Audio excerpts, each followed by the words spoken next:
आज तक वो गवर्नमेंट जॉब दूर दूर तक नज़र नहीं आई है। ये हालत है। कोमा से बाहर आए हैं। हम एक बीमार आदमी अगर कठुआ से बॉर्डर इलाके से इधर आ सकता है। कोमा में रहे मैम ये कोई 6 महीने शायद से साल एक कोमा में रहे। कंडीशन और ज़्यादा ख़राब होना शुरू हो गई कि जैसे जो इनकी जॉब्स का प्रेशर है, ठीक है, और थोड़ा जब भी घर में भी जो बड़े हैं तो पापा भी इतने, जो उनकी फैमिली है वो भी इतनी कोई कैपेबल है नहीं है कि हम एक बीमार आदमी अगर कठुआ से बॉर्डर इलाके से इधर आ सकता है तो क्या एक जो इंसान सही है, बिल्कुल फिट है, जैसे जे मेरा भाई है अजय कुमार, जे बिल्कुल फिट है, इसको कोई मेंटली कोई फिजिकली कोई प्रॉब्लम नहीं है, तो इनको क्यों नहीं लगाया जा रहा है? मैं ये कहना चाहता हूँ। हम लगातार ये कहते हैं कि जम्मू कश्मीर का युवा बहुत परेशान है, स्ट्रेस झेल रहा है, डिप्रेशन में चला गया है, परेशान है, पर कभी वो प्रत्यक्ष प्रमाण नहीं होता। आज वो प्रत्यक्ष प्रमाण है और उनकी जीती जागती एग्जाम्पल अविनाश जी मेरे साथ में मौजूद है। इनकी हालत देखकर एक बार अंदाज़ा लगा लीजिए कि कितनी बुरी हालत में है ये। सिर्फ वेट कर रहे थे गवर्नमेंट जॉब का और आज तक वो गवर्नमेंट जॉब दूर दूर तक नज़र नहीं आई है। ये हालत है और अब अगर आप इनकी गले से देख के अनुमान लगा सकते हैं शायद इनका कुछ हुआ है, क्या हुआ है अब ये इनके जितने आसपास के लोग हैं वो बताएंगे, इनसे ज़्यादा बातचीत नहीं कर पाएंगे। बट ये आपको ज़रूर बता देते हैं ये सब जो हो रहा है ये जॉब की वजह, जॉब ना मिलने की वजह से हो रहा है। हाँ मैम, जॉब ना मिलने की वजह से हो रहा है। अगर हमें जॉब मिल जाती तो हमें किस बात की टेंशन थी? किसी बात की कोई टेंशन नहीं थी, ठीक है। हमें जॉब नहीं मिली है, सिर्फ बस यही बोलते हैं कमेटी में डिसाइड होगा, कमेटी में डिसाइड होगा। कमेटी पता नहीं कब की बैठी है, ये नहीं हमें पता, और कल भी शायद कमेटी होने वाली है। हम कमेटी वालों को ये बताना चाहते हैं कि हम एक बीमार आदमी अगर कठुआ से बॉर्डर इलाके से इधर आ सकता है तो क्या एक जो इंसान सही है, बिल्कुल फिट है, जैसे जे मेरा भाई है अजय कुमार, जे बिल्कुल फिट है, इसको कोई मेंटली कोई फिजिकली कोई प्रॉब्लम नहीं है, तो इनको क्यों नहीं लगाया जा रहा है? मैं ये कहना चाहता हूँ, मान लिया कि अगर मैं मीन्स कि मेरे को फिजिकली प्रॉब्लम है या फिजिकली काम नहीं कर सकता, तो बट हम 571 बच्चे हैं, मेरे को छोड़ दो, 570 बंदों को तो लगाओ, उनको क्यों नहीं लगा रहे हो? मेरे को इस बात की आज तक समझ नहीं आई। ये 570 571 का क्या मसला है ये बताने की कोशिश करते हैं और अविनाश जी की ये हालत कैसे हो गई इनके यहाँ के और भी जो लोग बैठे हैं उनसे जानने की कोशिश करते हैं, क्योंकि ज़्यादा इनको परेशान करना है मतलब कि इनके परिवार को भी परेशान करना होगा। बातचीत करते हैं, ये इनकी हालत कैसे हो गई, क्या वजह हो गई, क्या हम NYC हैं, लेफ्ट आउट केसेस। हमें कोई आज 4 साल हो चुके हैं, सेक्रेटरीट में हमारी फाइलें पड़ी हुई हैं। फाइलों पे पता नहीं काम हो रहा है नहीं हो रहा, कमेटी बैठ रही है। एक हमारा डिपार्टमेंट नहीं है इसमें, NYC हैं, रेबले खेल वाले हैं, काफ़ी हैं मतलब जो डिपार्टमेंट वहाँ सेक्रेटरीट में पड़े हुए हैं। लेकिन आज तक हम NYC जो हमारे साथ के बैच के पहले थे उन्होंने ज्वाइनिंग डाली, वो अभी अलग अलग डिपार्टमेंट में काम कर रहे हैं। लेकिन हमें आज तक इन्होंने कोई डिपार्टमेंट मतलब कोई इशू किसी को नहीं किया। कोई 571 हम कैंडिडेट हैं जिनको अभी तक किसी भी डिपार्टमेंट कोई किसी कैंडिडेट को भी आज तक इशू नहीं हुआ, क्योंकि जब जो इन्होंने हमारे से डॉक्यूमेंट मांगे हमने दिए। हम फ़ारूक खान जो गवर्नर के जो एडवाइज़र हैं उनसे मिले हैं, 3-4 बार फ़ारूक खान से मैं खुद मिल चुका हूँ, उनसे लेटर भी लिया है और सेक्रेटरीट में दिया है और अभी का कोई पता नहीं क्या बोल रहे हैं, कमेटी होगी नहीं होगी वो हमें नहीं पता। लेकिन मेरी यही रिक्वेस्ट है प्रिंसिपल सेक्रेटरी से, गवर्नर साहब से भी यही रिक्वेस्ट है कि हम नहीं चाहते कि हम रोड पे आएँ, कोई हंगामा करें या कुछ ऐसी वैसी कुछ करें। वो तो कहते हैं नहीं, यूथ को हम मतलब यूथ सेटल करें, ये बीजेपी सरकार भी कह रही है। हम किसी को नॉमिनेट नहीं करते क्योंकि हम हर किसी के पास गए हैं, हाथ भी जोड़े हैं। हम किसी लीडर का नाम शाम नहीं लेंगे, हम हर किसी का गए हैं, लेटर भी लिए हैं, सेक्रेटरी में दिए भी हैं, लेकिन आज तक कोई कार्रवाई नहीं हुई। हमारे साथ के बच्चे काम कर रहे हैं। अब आप ये कहते हैं कि जी हमने वैकेंसियाँ निकाली हैं नई रिक्रूटमेंट के लिए। आपको पता होगा जो पेंडिंग केस है अभी तक वो नहीं क्लियर हुए, आप सबको पता है ये। और हम चाहते हैं कि हम मतलब जैसे हमारे साथ के लगे हुए सैलरी दें, हमें भी लगाएं। हमारे माँ बाप को हमारे से उम्मीदें थी, हमारे बच्चे पढ़ें, कुछ हुए, कुछ करें। अब जो जिसकी एवरेज हो चुकी है, अब हम कोई नई या कोई नया कोई एप्लीकेशन फॉर्म निकलता है, उसमें हमारे कुछ ऐसे साथी भी हैं जो फॉर्म फिल नहीं कर सकते क्योंकि जो एवरेज हो चुके हैं वो कैसे करेंगे। तो हम यही चाहते हैं कि मेरी गवर्नर साहब से रिक्वेस्ट है कि वो प्लीज़ जो हमारा जो भी मसला है ये लेफ्ट आउट केसेस का 571 का प्लीज़ शॉर्ट आउट करें, मेरी रिक्वेस्ट है। और मैं यही चाहता हूँ कि जैसे ये देखिए आप डिप्रेशन में हमारा एक बंदा चला गया, ये नहीं कि सारे हम मतलब जितने बच्चे बेचारे जो सेक्रेटरी में हमारे साथ हैं वो भी चले जाएं। अब हर माँ बाप को यही उम्मीद होती है कि मेरा बच्चा कहीं सेटल हो जाए, किसी कोई भी हो। तो हम चाहते हैं ये ना हो कि कल हम यूथ को उतरना पड़े, सड़कों पे हंगामा करना पड़े। तो वो गवर्नर साहब को प्लीज़ मैं रिक्वेस्ट कर रहा हूँ कि प्लीज़ हमारा मसला जो है कमेटी में शॉर्ट आउट कर दें। अगर जो हमारे साथ वाले अगर वो काम कर रहे हैं, हमें क्यों नहीं लगा रहे? क्योंकि ये जब लेटर पहले निकला था उस टाइम 6069 बंदे जो इन्होंने लगाने थे, लेकिन इन्होंने उस टाइम लगाए को नहीं पूरे। इन्होंने कम से कम समथिंग मेरे ख्याल में 5,000 बंदा इन्होंने लगाया और कम से कम 600-700 वैकेंसी जो ब्रैकेट थी वैकेंसी हो। अगर इन्होंने लगाने थे तो पूरे लगाने थे, इन्होंने आधे क्यों लगाए? आधे लगा के इन्होंने छोड़ दी। फिर उन्होंने कहा बायोमेट्रिक भाई खुली थी 2-3-4 दिन के लिए, 5 दिन के लिए, लेकिन वो आपको भी पता है कि बायोमेट्रिक जो दूर दराज बॉर्डर के बच्चे हैं वो कब आते? 2-3 दिन में बायोमेट्रिक कहाँ होती है? हाँ, वो बच्चे छूटे हुए थे जो लेफ्ट आउट केसेस जिनकी बायोमेट्रिक नहीं हुई थी।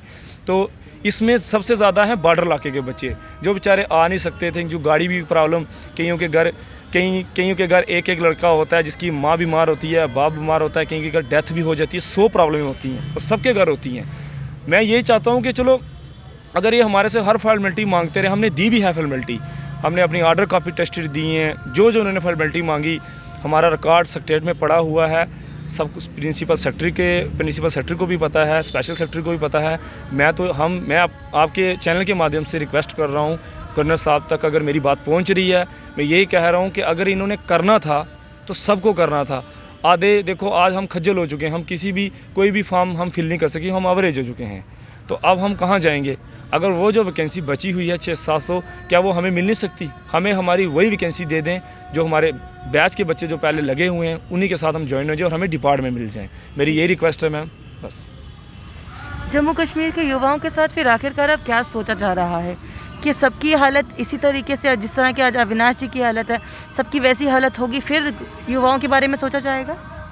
देखिए मैम, जैसे कि हम देख रहे हैं कि जम्मू में जो हालात बने हुए हैं, ठीक है, हमारा तो इशू जो है ये पिछले 3-4 सालों से ये चल रहा है, बट बाकियों की भी देख रहे हैं कि जम्मू में क्या हालत हो चुकी है। अब बात ऐसी है कि जैसे अविनाश जी हैं हमारे भाई साहब, इनकी जब हम हालत देखते हैं तो हमें कितना दुख पहुंचता है वो हम ही जानते हैं।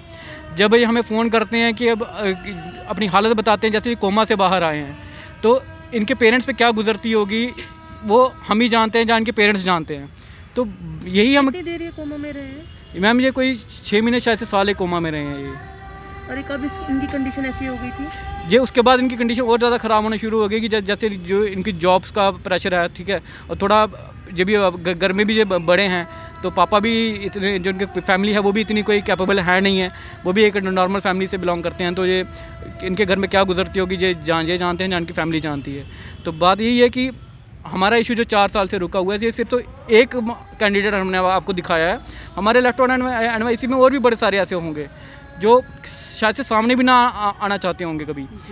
तो ये हम आज कठुआ से इनको लाए हैं बड़ी मुश्किल से, ताकि गवर्नर साहब तक हम अपनी बात पहुंचा सकें कि मनोज सिन्हा साहब, हम आपसे ये रिक्वेस्ट कर रहे हैं कि हमारी जो 571 वैकेंसी है लेफ्ट आउट एनवाईसी की, वो इनको दे दी जाए ताकि ये अपने घरों का सहारा बन सकें, अपनी फैमिली को संभाल सकें। अगर अपनी फैमिली को ये नहीं संभालेंगे तो और कौन संभालेगा? यही रिक्वेस्ट है हमारी प्रिंसिपल सेक्रेटरी साहब से भी, गवर्नर साहब से भी और चीफ सेक्रेटरी साहब से कि भाई इनकी जो नौकरी है 571 बच्चों की वो उनको दे दी जाए। 571 बच्चों की नौकरी, जो कि आपने ही बोला है जॉब के लिए, आपने ही सब कुछ किया है। इसमें ये तो है नहीं कि कोई सरकारें थी, उस सरकारों की बात नहीं माननी है। वही मेंबर पहले थे, वही मेंबर आज भी हैं। पर ये है कि बच्चे भी वही थे, बट बच्चे तब जवान थे, आज ओवर एज हो चुके हैं। जवान तो स्टिल आज भी हैं, बट अब ओवर एज हो गए हैं। अब उस चक्कर में उनको आगे और कहीं गवर्नमेंट जॉब के लिए वो ट्राई नहीं कर सकते हैं। क्या आखिरकार इसी हालत में पहुंचाना है, जिस हालत में अगर उनको उस समय जॉब मिली होती तो अविनाश जी की हालत ये नहीं होती। आज कहीं ना कहीं गवर्नमेंट इनकी पूरी की पूरी जिम्मेदार है इनकी इस हालत की। इनके परिवार में जो इस समय ट्रॉमा पूरा परिवार झेल रहा है, उसकी हालत की जिम्मेदार कहीं ना कहीं सरकार ही है। और सरकार को इस बात को अब मानना भी होगा कि आखिरकार जो आज एक बच्चे की हालत है, कल आने वाले समय में जम्मू कश्मीर के हर युवा की हालत वो ना हो जाए। इस चीज़ से कहीं ना कहीं अभी रोक लेना होगा, काफ़ी ज़्यादा ज़रूरी है। बाकी डिपेंड तो आप पर करता है। हम लोग यहाँ पर आवाज़ उठा सकते हैं, ये लोग दूर दूर से आकर अपनी आवाज़ रख सकते हैं, सेक्रेटरीट में जाकर अपनी चप्पलें घिसवा सकते हैं। कभी कभी तो सेक्रेटरीट में आने जाने भी नहीं दिया जाता होगा, कभी बाहर से ही रोक दिया जाता होगा और ये कहा जाता होगा कि भैया कोविड है। सही है, सही है मैम। कई बार तो हमें अंदर जाने नहीं दिया जाता, बोल दिया जाता है कि आप जाओ, आज वो सर नहीं है वहाँ पे। तो हम क्या करें, करें तो क्या करें। मैं आपको पूरा मसला बताना चाहता हूँ। आप देखिए, ये तो मेरे इधर की इंजरी है, आप मेरी हेड इंजरी देखिए, देखिए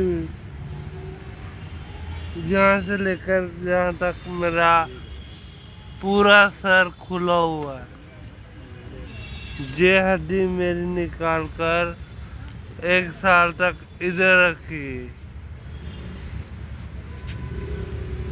मेरा पीजीआई में ट्रीटमेंट चला, उसके बाद 1 साल के बाद 13 महीने के बाद ये हड्डी जहाँ से निकाल कर जहाँ डली।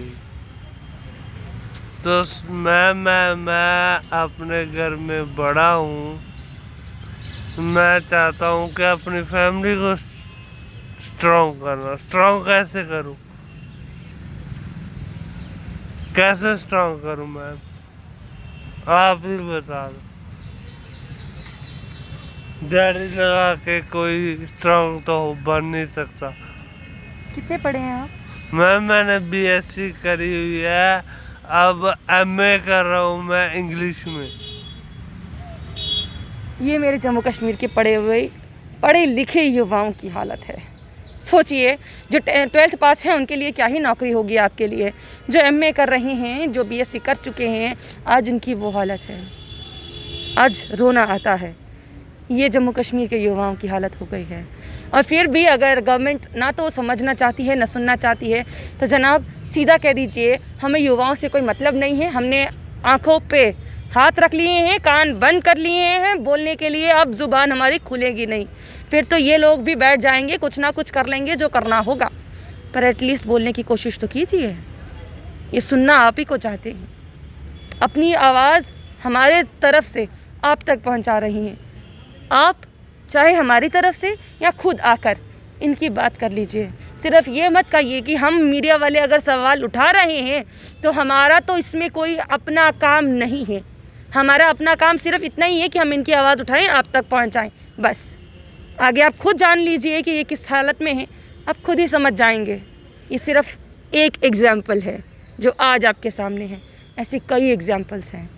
सोचिए, जब वहाँ तक पहुँच लिए, क्या सुन पाएंगे आप?